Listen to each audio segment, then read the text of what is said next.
23rd International Air Show at Le Bourget Airport, Paris, with highlights on helicopters. Many of the choppers displayed are turbine-powered and have some unique applications.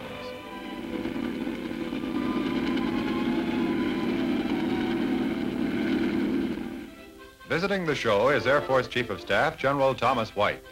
As he deplanes from a VC-137, General White is greeted by French Air Force officials.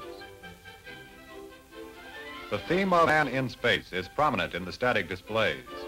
The exhibits, both military and civil, lean strongly toward this newest of man's adventures.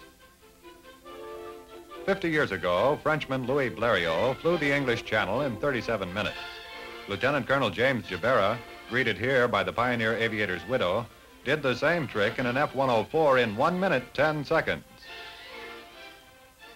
The Soviets display their Tu-114 capable of carrying 220 passengers, and the United States has a large static display with the U-Safe Skyblazers performing.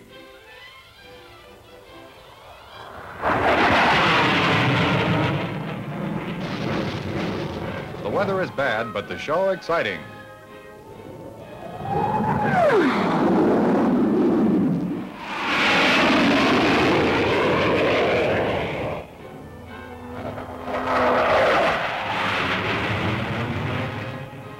To climax the show, a B-52 non-stop from New Mexico to Africa by way of Paris.